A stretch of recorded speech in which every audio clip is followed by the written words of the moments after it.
Os principais nomes do cenário político passam por aqui. Café com Política. Olá pessoal, a todos que nos acompanham em nossas plataformas, no Portal o Tempo, nas redes sociais, na rádio FM O Tempo. Hoje recebemos aqui na redação o senador Cleitinho Azevedo, senador por Minas Gerais, do Republicanos, ex-deputado estadual também. Eu sou Ricardo Correia e recebo ele aqui na redação. Senador, muito obrigado pela presença. Ricardo, eu que agradeço essa oportunidade de estar novamente aqui falando para todos os ouvintes, né, e seguidores do Tempo. É um prazer estar falando aqui para a gente poder, nesse tempo que eu estou aqui já como senador aqui em Brasília, poder prestar conta do meu mandato, o que a gente vai fazer por Minas Gerais. Senador, eu começo inclusive perguntando para o senhor como é que está sendo esse primeiro momento aqui em Brasília, né? O que tem de diferente efetivamente da rotina de um senador para a rotina de um deputado estadual? Eu até falei isso para você, o que muda um pouco é a distância mesmo. O processo legislativo é muito parecido, né? Então, assim, acaba que aqui a gente tem as reuniões na segunda-feira, comissões na terça, quarta e quinta, reuniões também na terça, quarta e quinta, é muito parecido com o rito da Assembleia, o processo legislativo. E acaba que na sexta-feira a gente vai para as bases, a gente vai visitar as cidades, o que muda é a distância mesmo, mas o processo legislativo é bem parecido.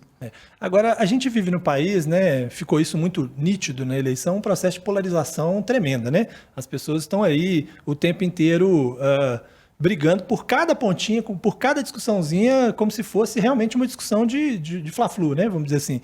Cruzeiro Atlético. Exatamente. Eu falo Fla-Flu porque eu sou tricolor, né? Inclusive, ontem teve Fla-Flu, nós estamos gravando na quarta-feira. Foi. Mas eu pergunto como, dentro, o senhor muitas vezes diz, eu busco aquilo que eu acho que é o mais justo, que é o mais correto. Como fazer isso dentro de um cenário que é de polarização nítida e que o senhor, durante a eleição, claro, também teve um lado na eleição, né? Eu acho que a responsabilidade vem até dos parlamentares mesmo, né? Dos representantes públicos como eu, como senador, como os deputados, para a gente poder equilibrar essa situação. Porque um país polarizado, o país não anda para frente, não. E eu venho conversando muito nessa situação de ser uma oposição inteligente. Eu não apoiei o Lula, não sou aliado do Lula, mas sou aliado da população. E canso de falar isso. O que for projeto que seja em benefício da população, para poder ajudar a população, eu não tenho interesse nenhum de atrapalhar. Eu não tenho projeto de poder, sabe? Eu acho que assim, eu estou pensando só em Minas Gerais e no Brasil. Então, eu jamais quero atrapalhar. Vou fiscalizar, vou cobrar, mas não vou ser uma posição burra, sabe? Porque hoje o Lula é o presidente. Então, se fizer tudo errado, quem vai perder com isso é o país. Então, a gente tem que torcer para dar certo, né? E quem não estiver satisfeito, acha que a democracia ela é perfeita por causa disso. Daqui quase 3 anos e meio tem eleição novamente, vota em outro candidato. Agora, o senhor, inclusive, teve uma relação aí com 2 ministros que foram, né, ao parlamento que trataram o senhor muito bem, né? Em algum momento eles chegaram a elogiar, o Flávio Dino também. O senhor falou sobre a questão dos ônibus, né? Parece até que vocês tiveram um encontro depois, conseguiram resolver a situação? Sim, Ricardo, eu vou te falar uma coisa com toda humildade. Todos os ministros que eu tive até agora, todos me elogiaram. Todos concordaram com o que eu tenho para oferecer. Todos. Ontem eu tive com o Ministério da Cidadania, que é o Jader Filho, né? Eu tive com o ministro Dino também, o Flávio Dino, e tive também com o Fernando Haddad. Então, assim, todos concordaram no que eu me posicionei, porque o que eu estou me posicionando é pelo bem comum. O que eu estou me posicionando aqui é para o povo, é para o coletivo. Então, assim, essa situação, para você ter noção, teve uma audiência semana passada com o Flávio Dino, tratando sobre a questão também, não só do dia 8, mas tratando também sobre os CACs, essa situação, e eu me posicionei sobre a questão do dia 8. Deixei bem claro, Ricardo, eu quero que as pessoas estão vendo aqui, que eu não vou passar pano por o que tiver de errado, não. Eu acho que quem financiou, quem motivou, quem chegou lá dentro e quebrou, vai ter que pagar por isso. Porque quem é a favor da democracia não é a favor de golpe, não é a favor de quebradeira. Então, é hipocrisia quem fala que é a favor da democracia e depois fica incentivando golpe. Eu não incentivo golpe, não. Sabe? Então, assim, essas pessoas que fizeram isso, independente de que lado que tá, tem que pagar. Então, assim, só que eu me posiciono também para algumas pessoas que inocentes pagando pelos pecadores. E nesse eu dei o exemplo da questão dos ônibus. Que eu dei um exemplo, você falou do Fla-Flu, é a mesma coisa da gente querer ir para o Fla-Flu, a gente pega e aluga um ônibus do Vitória Medioli. A gente tem locação de ônibus. Ô, Vitória, aluga o ônibus para a gente aqui, para a gente ir para o Fla-Flu? Ok. Quer saber a hora da saída, a hora da chegada, a hora da saída. A gente pega o ônibus, leva a gente, chega lá, eu e você, junto com o pessoal lá, quebra o Maracanã inteiro e depois pega e prende o ônibus, que não tem nada a ver. O ônibus não fiscaliza o que a gente vai fazer lá. E tanto que eu tive situações que me passaram, olha, não são partidários, me mostraram relatos de ônibus que estavam lá no dia 8, que no dia 1º, na posse do Lula, veio trazer o pessoal também. Então, assim, eles não foram com a intenção de golpe, de quebradeira, não. Eles foram contratados numa situação de manifestação, que a manifestação dentro da Constituição permite. Então, isso eu me posicionei, o Flávio Dino pegou na hora, pegou a fala e falou assim, não, então vamos fazer o seguinte, eu me comprometo se levar esse pessoal lá no meu gabinete. Ontem eu levei esse pessoal lá no gabinete, a gente levou tanto advogado que estava representando, são mais de 100 ônibus, quer dizer, são mais de 100 famílias que estão sem trabalhar, e levamos um representante dos proprietários.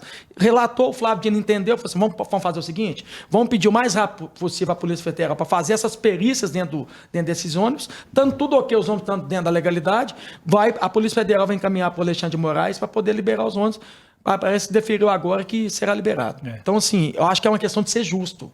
Quem fez coisa errada tem que pagar. Agora, inocentes podem pagar pelos pecadores, não. Agora, sobre essa discussão do dia 8, inicialmente a oposição estava pressionando muito para uma CPI, né, uma CPMI, depois o governo, que no primeiro momento era contrário, viu que não tinha como evitar essa CPMI, entrou também na discussão da CPMI, mas ela está meio travada. Assim, existe uma possibilidade de que ela fosse instalada hoje, quarta-feira, 17, mas... Até ontem, parece que até questionaram isso para o presidente do Senado, Rodrigo Pacheco, que falou que está faltando as indicações. Indicou, começa a CPMI. O que está faltando isso é da liderança dos blocos, de indicar quem são os membros. Eu acho que não é nem tanto do 17, Senado, né? tá, Ricardo? Isso. É mais da Câmara. Agora, a questão é que se o líder quiser, se os líderes de alguma maneira quiserem ali empurrar o negócio com a barriga, eles não indicam, se eles não forem pressionados. Isso. Provavelmente essa semana já não será, né? Hoje é quarta-feira, acredito que não. Talvez na outra. A Câmara também já tem 3 CPIs lá que eram para instalar e também não, parece que não vai instalar hoje também, instalando, né? De repente, o dia que parecia que ia ser super quente... Produtiva acaba que não é, né? Isso, mas assim, é possível pensar, assim, depois do que vimos na CPI da CPMI da pandemia, sinceramente, é possível imaginar uma CPMI que de fato seja uma CPMI que vai discutir o assunto, ou vai virar uma grande briga e diante dessa polarização não está nítido que vai virar uma grande briga? Eu não posso falar por eles, eu posso falar por mim. Então, assim, uma das situações que eu estou vendo cada dia mais é eu ser mais produtivo possível dentro do Senado. Porque o Senado, tanto o Congresso Nacional, é caro para situações como essa, ficar um atacando o outro e fica parecendo, igual você falou, circo, e não tem produtividade nenhuma. Umas que, se caso o pessoal a gente sentar lá, o pessoal que vai participar da CPMI do Senado, é uma das coisas que eu vou falar. Vamos ser produtivos. Vamos focar no que precisa ser feito. Focar em quem errou, pagar. E quem é inocente sai fora disso. Então, assim, é tentar buscar esse equilíbrio. Mas, Ricardo, eu não posso falar pelos outros, porque a hora que chega lá... eu digo na teoria microfone, ali, né? Pra todo mundo prática, quer pegar aquele videozinho ali de microfone, naquele momento. E tentar se... eu posso falar por mim. Então, assim, da minha parte, vocês vão ver produtividade. É realmente ter o interesse de resolver. Se teve omissos, vão pagar também. Quem quebrou, se tiver infiltrado ou não teve, paga também. Mas buscar principalmente inocentes. E como é que você está vendo essa postura de alguns parlamentares? A gente teve recentemente parlamentares, né, que o senhor conhece bem, André Janones, usando termos, eu nem lembro agora qual o termo que ele utilizou, mas termos contra o Nicolas usando aquela peruca no dia 8, né, o dia da mulher e tal. Como é que você vê esse tipo de postura de outros parlamentares? Eu acho que... Porque eu sei que o senhor também foi eleito com base nas redes sociais, apresentando ali, indo ali aos lugares, mostrando que estava errado e tal. Mas eu nunca denigri ninguém. Mas nesse ponto, do que tem feito, né, esses 2 casos exemplificando. Eu acho que se eu tivesse até uma oportunidade de estar com os 2, é falar assim que vocês são mineiros, vocês foram eleitos, vamos defender o povo. Essa briga ideológica de ofender um ao outro não vai levar o país a lugar nenhum. Isso ofende uma família, isso ofende os eleitores. Eu apoiei o Bolsonaro, fui eleito pela direita, e você pode ver aqui que eu nunca ofendi ninguém da esquerda, que eu nunca denigri ninguém.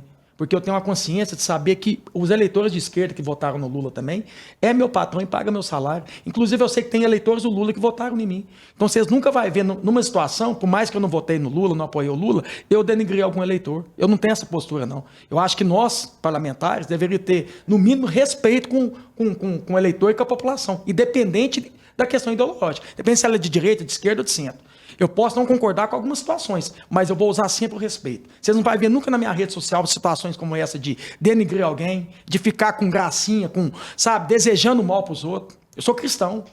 Meu pai me ensinou isso. Não sai de casa para prejudicar ninguém, não, e nem ofender ninguém. Agora, eu vou combater o bom combate. O que tiver de errado, eu vou fiscalizar e vou cobrar.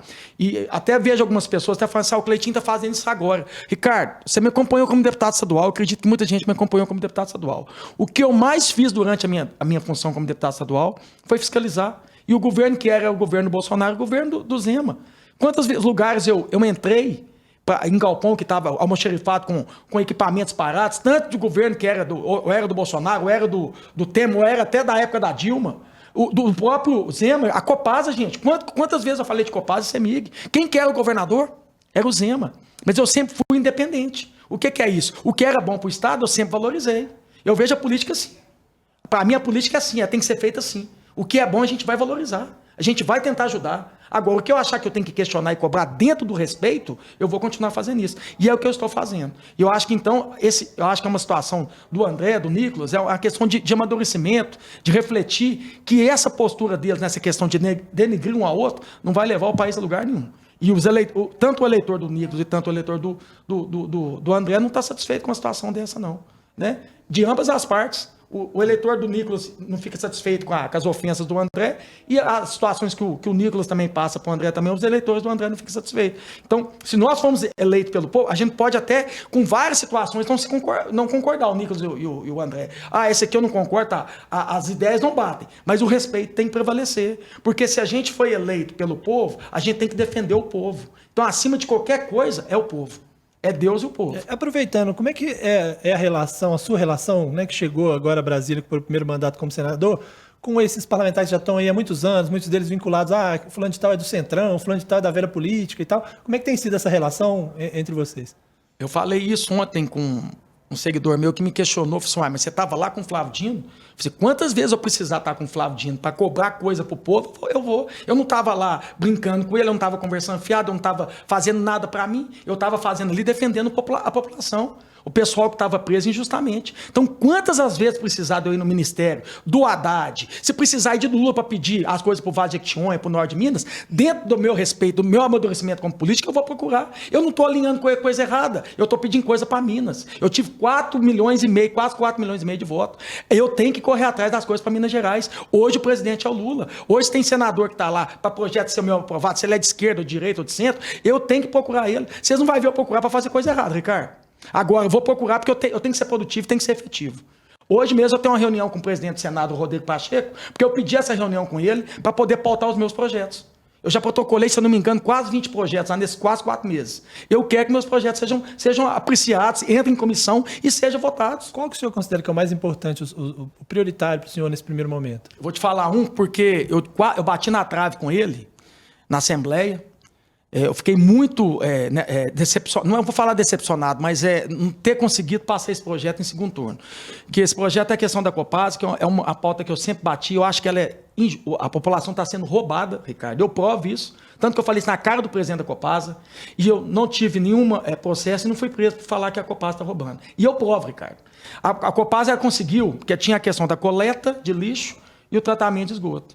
Como ela via que não tinha tratamento de esgoto de forma alguma nas cidades, então o que ela pegou e fez, foi em 2021, ela fez, a ARSAI, a agência reguladora, pegou e não ficou a tarifa. Pegou a coleta e o tratamento de esgoto e colocaram junto e foi para 74%.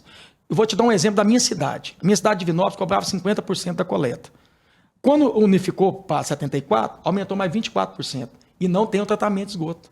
A cidade tem 10% do esgoto tratado, quer dizer, 90% não tem. Como é que faz uma situação dessa de unificar, coloca também o tratamento de esgoto, vira 74%, aumenta 24% e continua sem tratamento de esgoto, Ricardo? Não, aí a proposta qual que é? Assim, aí eu vou te chegar onde que é a minha proposta. Peguei e fiz como, eu estou te explicando qual que é a situação. Claro. Aí eu peguei como deputado estadual, vendo essa situação, quando a ARSAI fez essa regulamentação e unificou para 74%, eu peguei e fiz um projeto dentro da Assembleia que cidades que comprovarem que não tem o efetivo tratamento, tem que ter desconto na tarifa de água. Porque aí vai falar assim, Ricardo, Cleitinho, você vai quebrar a Copasa. Eu vou quebrar a Copasa? Ela está quebrando o bolso do povo. Olha o lucro da Copasa que teve no ano passado. Vai quebrar nada. E outra coisa, sabe o que eu estou fazendo? É motivando ela a trabalhar. Porque a partir do momento que não ficou, virou 74, tem 2 anos lá na minha cidade de Divinópolis que ela está falando que vai tratar. Ela está recebendo adiantado agora, aumentou mais 24% lá de Divinópolis. Você acha que agora vai tratar? Se antes mesmo ela não tratava, agora recebendo adiantado, ela vai tratar? Essa proposta minha, a partir do momento que a cidade igual a Divinópolis e outras cidades comprovar que não tem efetivo tratamento, o que vai acontecer, Ricardo? Opa, tá doendo o bolso. As cidades lá vão ter que devolver dinheiro. O que ela vai fazer? Ela vai investir.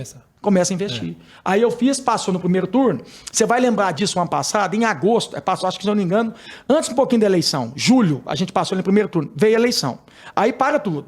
Entrou o regime de recuperação fiscal, travou a pauta. Hora que chegou dezembro, tira o regime para as pautas voltar, já era dezembro, já estava terminando o ano. Eles não pautaram para segundo turno. Então, eu não consegui passar esse projeto. Eu peguei e fiz ele aqui no Senado, que ele vale para o Brasil inteiro. Sim. Entendeu? Então, um dos primeiros projetos que eu quero pedir para o Rodrigo Pacheco pautar para mim é esse, para combater essa injustiça, porque o povo está sendo roubado. Falando um pouco sobre pautas que podem estar no Senado aí, um dos assuntos que em breve estará no Senado ainda não foi indicado pelo Lula o novo nome ao Supremo Tribunal Federal, mas tudo indica o cenário aí que o mais cotado é Cristiano Zanin, que foi advogado dele na Lava Jato. Sim. Como é que o senhor vê essa possibilidade de ser o Zanin? Eu acho essa situação que eu acho que deveria já mudar. Não é porque é o Lula, pode ser era o Bolsonaro, ou se fosse agora, se tivesse ganhado o Ciro, ou se fosse a Simone, ou futuramente daqui 4 anos for outro presidente, eu acho que tinha que ter meritocracia. É uma forma de não ter indicação política nessa situação. Eu acho que isso aí é um pouco imoral. A gente está falando do advogado que advogou para o Lula, que o Lula agora vai indicar para o STF. Então, na minha opinião... Hoje, se fosse indicado, o senhor rejeitaria? Eu rejeitaria. Não é nada... Contra ele... Não é naquela coisa de ser oposição só para azucrinar, não. É uma questão que eu já tenho isso comigo. Eu acho que a maneira que essas indicações precisam mudar. E eu acho que também teria que ter um prazo também. Eu acho que o ministro do STF não teria que ter... É um mandato, né? Um mandato. A ideia de um mandato. Um mandato que seja igual o Senado de 8 anos ou de 4 anos, aí estudar com mais senadores ou mudar essa legislação. Mas o senhor é dessa ala de alguns senadores, sobretudo alguns senadores da direita, que defendem, que discutem aí discussão de impeachment de Alexandre de Moraes, ou impeachment de Alexandre Barroso? Se tiver algo que eles estão extrapolando, não vejo problema, não. Só que tem que extrapolando. Então, assim, se comprovar que está tendo abuso de poder, eu falo por mim. Eu não tenho problema nenhum de assinar uma questão de impeachment de qualquer ministro, não. Eu não devo nada. Sabe? Não tem problema nenhum com isso, não. Só ressaltando que eu falei Alexandre de Moraes e Alexandre Barroso, Alexandre de Moraes e Luiz Roberto Barroso. Barroso, mas falando um pouquinho sobre também o cenário político futuro, né? Eu vi recentemente o irmão do senhor filiou ao Novo, né? Foi. O senhor está bem nos republicanos, também tem chance de ir para o Novo, eventualmente, ou para outro partido? Como é que está a situação hoje no partido? Eu quero te explicar uma situação sobre meus irmãos, são situações que eu não entro. Eu até fiquei sabendo depois. Eu acho que foi uma conversa do pessoal do Novo mesmo. O Novo nem, assim, não tem nem que falar nada comigo. Eu estou te passando uma realidade, sim, tá? claro. Tá, Ricardo? O Novo também não chegou ao Cleitinho. O seu irmão, o que você acha de vir pro Novo? Não teve nem isso comigo, essa ponte. Foi uma negociação dele entre lá, eles. Então ele pegou e foi para lá. E, tipo assim, eu tô no Republicanos hoje, o pessoal lá entendeu o jeito que eu faço política, independente. Por exemplo, vai ter agora a questão da anistia para poder... os partidos, você viu, né? Isso. Já passou na CCJ, né? vai chegar nisso. Eu voto contra. Eu não quero... Aqui, uma coisa que eu não tenho com partido é represo, Ricardo. Qualquer partido que eu for. Todos os partidos que eu fui, eu já não quero nada de vocês. A única coisa que eu quero foi... Aconteceu quando eu fui candidato a senador pelo PSC. Não quero nada. A única coisa que eu quero é minha candidatura. Não vou pedir nada para vocês, fundo eleitoral, fundo partidário. Só a hora que eu ganhar, não me enche o saco. Deixa eu trabalhar. Então, eu trabalho assim. A relação com republicanos está ok? Tá ótima, normal, tá ótima. Ótima. E eu estou te dando um exemplo. É o que eu passei para isso quando eu entrei no Republicanos, ou se um dia eu for para outro partido. Se chegar uma situação como essa que vai chegar lá agora, ô Cleitinho, teria como você votar a favor? Não, eu não voto. E eles vão falar o quê comigo? Eu não devo nada para eles. Agora, falando um pouco do futuro, eu sei que está muito cedo, né? Começando o mandato agora, são 8 anos de mandato, né? Mas o senhor vislumbra hoje o Senado de cumprir os 8 anos de mandato como senador ou pretende em algum momento, na próxima eleição, quem sabe, ser candidato a, sei lá, governador, alguma outra... Eu não penso em nada. Eu penso só fazer meu mandato agora. Eu falo isso de coração, tá? Eu não faço esse tipo de política, não, que eu acho que quando você pensa lá daqui 4 anos, você está deixando de fazer agora. Sim. Quando eu fui deputado, eu nunca pensei em ser senador. Foi quase no último ano lá que eu vi que o pessoal começou também a falar isso, vem candidato a senador, eu vi a população falando, Cleitinho e tal, aí eu coloquei isso no meu coração e falei assim, eu vou ser candidato a senador. Então, assim, eu não penso nada questão de daqui 4 anos, não. Eu penso no momento agora. É focar no meu mandato, fazer as coisas por Minas Gerais, para o Brasil e trabalhar e ser produtivo. Mas assim, não é que assim, não vou me candidatar de jeito nenhum, é que não estou pensando nisso agora, não é meu... Eu não penso, não, para te falar a verdade, tá? Se é uma coisa, se for uma coisa que mudar, que eu te falo, eu acho que não tem problema a gente mudar de opinião. Eu tenho toda humildade, talvez daqui 3 anos, que eu falei para você aqui, e você me chamar daqui 3 anos, eu falei, Cleitinho, você mudou, qual que é o problema de mudar de opinião? Não tem problema nenhum, hein? Entendeu? Eu acho assim, isso é questão de amadurecimento, de sabedoria. Hoje eu estou pensando de uma forma, daqui 4 anos eu posso pensar de outra. Então não tem nada a ver. Então, nesse momento agora, não penso em nada. Outro assunto que está para chegar no Senado, na verdade ainda está discutindo na Câmara, hoje vai ser votada a urgência, depois eles ainda têm que votar, mas depois vai chegar no Senado. Você já se debruçou de alguma maneira sobre essa discussão sobre arcabouço fiscal, sobre as regras fiscais do país? Eu vou começar a fazer isso essa semana agora. Só que houve uma questão lá que me chamou a atenção, é a questão do limite de gasto, né? Você já reparou que o limite de gasto é só para o povo? O limite de gasto, vamos diminuir aqui para o povo, vamos tirar isso aqui do povo, mas dos 3 poderes não tira nada.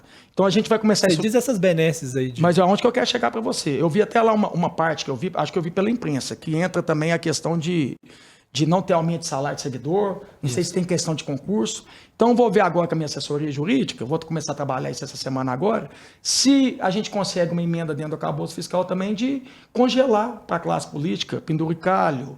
Aí eu falo dos 3 poderes, tá? Não poder ter aumento de auxílio moradia, não poder ter aumento de disso, daquilo, inclusive salário. Até porque o ano passado teve aumento de salário. Né? Sem dúvida. Então vou tentar trabalhar nessa situação. Outra situação que eu vi também é a questão das metas e, no caso, o presidente não ser responsabilizado por isso. Eu acho que tem que ser responsabilidade, sim. A gente está falando... Não cumpriu a meta, deve ser uma responsabilidade pessoal do presidente. Com certeza. Tem que cumprir. Mas isso acontece em algum, por exemplo, tivemos aí agora guerra, tivemos pandemia, às vezes o presidente Jair Bolsonaro, por exemplo, não cumpriu as metas de inflação, né? O Banco Central não cumpriu as metas de inflação, mas tem sempre esse argumento, teve uma guerra, teve uma pandemia e tal, isso de alguma forma não coloca nas costas do governante a responsabilidade por algo que às vezes ele não vai conseguir cumprir não por um erro dele, ou porque aconteceu algum fato superveniente, sei lá, alguma coisa? Não vejo assim não, Ricardo, mas sim, respeito a sua opinião. Eu acho que você entrou na chuva para se molhar. Então, se você tem esse cargo de responsabilidade, então trabalhe por Você está ganhando para isso. Está ganhando para isso. E outra coisa, só você pegar o que prometeu não tem nada a ver com o arcabouço fiscal, não, mas pega o que os candidatos fazem na época da campanha para fazer de tudo para ganhar uma eleição. Entendeu? Aproveitando a responsabilidade, você está falando sobre a responsabilidade ou não do presidente, eu queria que você fizesse uma avaliação desse início de governo Lula, né? É óbvio, você está na posição que, né, não apoiou ele na campanha e tal, mas o que você vê de positivo e de negativo nesse primeiro momento? Você olhando superficialmente, assim, né, de forma mais geral, assim, o que você considera acerto e erro nesse primeiro momento? Muito equilibrado no que eu vou falar para vocês aqui. E ainda está na questão da teoria. A prática ainda não. Minha casa, minha vida, vão fazer. Vai fazer. Só está ainda na teoria. As práticas do que ele está propondo ainda não. Uma prática que fez agora foi a questão agora da mudança da política e do preço da Petrobras. E é onde que eu quero chegar para vocês aqui. A época do Bolsonaro, o Bolsonaro fazendo de tudo para tentar reduzir a gasolina, aí até a questão de reduzir os impostos federais, a gente viu a oposição votando contra para reduzir a gasolina, só porque era o Bolsonaro. Aonde que eu quero chegar para vocês? Vocês não vão ver nunca eu querer aqui atrapalhar o país. Essa questão agora, Cleitinho, mas a PPI fortalecia a Petrobras, né, a empresa, tudo bem. Nós estávamos falando aqui de bilhões de reais de lucro da Petrobras. Quem que é o maior acionista da Petrobras? É o governo. É o governo, é o povo. Qual que é o lucro disso no bolso do povo? Nenhum. Sabe qual que é o lucro do bolso do povo? É a gasolina mais barata. Então, se isso vai reduzir a gasolina, ótimo. Positivo. Eu vou torcer para dar certo. Agora, cabe a mim, o senador Cleitinho, e os outros polícias também, e o Lula, é fiscalizar a Petrobras. A Petrobras, gente, ela não tem que dar prejuízo. E ela não pode ser roubada. É isso que tem que acontecer com a Petrobras. Agora, lucro de bilhões para colocar nos acionistas, eu falo uma coisa com a pessoa que está reclamando da gasolina mais barata, eu vou falar uma coisa para vocês. Manda um pix para os acionistas. Vocês estão querendo ajudar os acionistas? Eu quero ajudar o povo brasileiro, cara. Briguei a vida. Tem 4 anos que eu ia para a porta de posto pedindo redução de gasolina, fazendo projeto dentro da Assembleia, pedindo ICMS do Estado para poder reduzir, implorando. Eu vejo a gasolina mais barata, eu vou pegar agora, ficar de mimimi? Eu vou fazer o que a oposição fez? Cretinagem, mau caratismo? Eu não quero mal para o meu país, não, Ricardo. Eu quero o bem do meu país. Se isso for uma prática que vai funcionar, ótimo. E cabe a mim, os outros senadores, os deputados, fiscalizar, para que não tenha prejuízo a Petrobras. Agora, quem tem que ter lucro mesmo é o bolso do povo. É pagar a gasolina mais barata. Isso é uma cadeia. A gasolina mais barata vai chegar lá em todos os outros setores também. Então é de suma importância a gente trabalhar sobre isso. Tem um efeito sobre a inflação, né? Isso, a inflação vai cair. E tal, em geral. Agora, falando um pouco sobre, a gente falando do Lula, falando um pouco sobre o ex-presidente Jair Bolsonaro, né? Na campanha o senhor teve o apoio dele. Gratidão, sempre. Mas ele tem sido aí alvo de uma série de situações, né? Polícia Federal aí, alvo. Queria que você me falasse agora, Ricardo, o que tem de prova? Não, o que tem até agora são imagens, tem áudios, né? Posso sair daqui agora e falar que você me assediou, que você fez isso, fez aquilo. Mas tem áudios do Mauro Cid. Então, mas o que o áudio tem? Tem um cartão de vacina. O que tem um cartão de vacina? Impresso no Palácio Planalto. O que eu achei errado foi daquele cara, não sei se ele é apoiador do Bolsonaro, que é militar, que estava passando, que não sei se é de morto. Aquilo lá tá errado. Vou falar que aquilo lá tá certo? Você diz da pensão, né? Do Ailton. Porque fica vinculado. Esse cara aí. Isso pra mim tá errado aí. Agora, as outras coisas do Bolsonaro aí, prova. Mas, por exemplo, eu vou falar uma coisa pra você, Ricardo. Eu sou grato ao Bolsonaro. Ele me apoiou. Agora, se você virar pra mim daqui 1 ano, daqui 6 meses, falar assim, Cleitinho, aconteceu, ele fez errado. Ele errou. Eu não vou ficar aqui falando que justificando ele, não, errou. Agora, por exemplo, o negócio da vacina, né? Houve uma inserção de dados no cartão, uma retirada. Nesse meio tempo, houve uma impressão do cartão lá no Palácio Planalto, na rede do Palácio Planalto. Você não considera que isso é um indício muito nítido? Hora que provar, eu vou te falar, ele errou. Que até agora tá indício. Hora que falar assim, se isso for comprovado, ele errou. E a postura dele... Seres humanos têm equívocos e erram e... De eleição, das manifestações contrárias à vitória do Lula ou contra as urnas eletrônicas... Se eu ver aí algum excesso por parte do judiciário? Essa situação aí da questão do judiciário com o próprio presidente Bolsonaro, eu acho que pega um pouco pesado com ele sim, sabe? Não sei se tem uma militância nessa situação aí. Eu acho que o Bolsonaro sempre questionou também, né? Então, assim, talvez agora eles acham que é o ponto de vingar. Não tô aqui acusando não, tá, Ricardo? É uma situação que eu tô vendo. Então, assim, eu acho que o presidente Bolsonaro... durante esse percurso agora desses 3 anos aí, vai seguir o caminho dele aí e as coisas... A eleição está aí daqui 3 anos. Se ele tiver apto a ser candidato, é o direito que ele tem de ser candidato. Aí. O senhor falou sobre 3 anos e meio. Se estiver apto a ser candidato, você acha que ele vai acabar sendo tornado inelegível de alguma maneira? Considerando também Ricardo, esse cenário de... essa competência não cabe a mim. Eu não tenho como eu te falar isso. Não está nas minhas mãos, né? Não digo nem do ponto de vista de achar que é certo ou errado, mas pelo cenário, vendo a relação dele com o judiciário, caminha para uma inelegibilidade na sua avaliação? Pelo que está acontecendo durante todo esse percurso, isso pode acontecer. Só que eu não posso falar porque eu não tô lá. E né? Nesse cenário, se houver algum substituto natural, caso venha acontecer, óbvio, nós estamos dizendo que vai acontecer, mas caso venha acontecer, se houver algum substituto natural, governador de Minas, Romeu Zema, governador de São Paulo, Tarcísio, os filhos... Os que eles sempre falam que eu vejo aqui, eu não participo disso, tá, Ricardo? Eu não tenho essa articulação com o partido, com esse pessoal, questão de candidatura. Eu acho que esse povo deveria pensar mais no presente. Deixar as coisas acontecer. Acaba uma eleição, os caras já estão pensando assim, daqui 4 anos é isso. Cara, para com isso, pelo amor de Deus. É cedo, Trabalho, né? É cedo demais. Então, assim, não sei. Tem o Tarcísio, que eu tô te falando o que a mídia solta e o que o povo fala, tá? Sim, claro. Tarcísio, o Zema, né? Não acredito que os filhos do Bolsonaro sejam candidatos a presidente. Se for nessa situação aí, os nomes hoje, mas pode aparecer outro aí daqui 3 anos. Claro, Então, a gente fosse olhar 2018 e pensar em 2022, em 2022 não estaria dizendo que o Lula era candidato. Nem eu, senador aqui. Exatamente. Agora, uma situação que eu vejo do governador Romeu Zema é porque, depois de governador, o que vai ser? Se ele quiser continuar na vida pública. Ou senador ou presidente. Senador, eu agradeço a presença, muito obrigado pela conversa, passou rápido o tempo aqui. Já deu quanto aí? 28 e 33. Era 30. É que eu falo rápido. Tomando 1 minuto e meio do senhor, né? Mas é só para as considerações finais do senhor mesmo. Queria agradecer a presença e colocar à disposição nossa aqui também. Quero mandar um abraço aqui para a Thalita, que fez essa ponte nossa aqui, a todo o pessoal do Tempo, viu, Ricardo? Muito obrigado pela oportunidade. Vocês fizeram essa batina comigo na época da campanha. Então, assim, eu só tenho que agradecer vocês por tudo, agradecer todo o povo mineiro. Aí eu falo para toda a população de Minas, não é só pelos quase 4 milhões e meio de votos, não. É todo o povo mineiro, pode ter certeza que eu vou usar sempre o bom senso aqui, a prudência, transparência, ser equilibrado. Vou questionar quando precisar de questionar o governo federal, mas situações quando for para o povo, gente, vocês podem ter certeza que eu jamais vou atrapalhar. Meu projeto aqui não é projeto de poder, não. Meu projeto realmente é para a população mineira e para o povo brasileiro. Então vocês têm aqui um empregado do povo que trabalha para vocês, que tem vergonha na cara e que sabe que vocês pagam eu é para trabalhar para vocês. Muito obrigado. Senador Cleitinho, agradeço pela presença, agradeço a você também. Um abraço e até mais.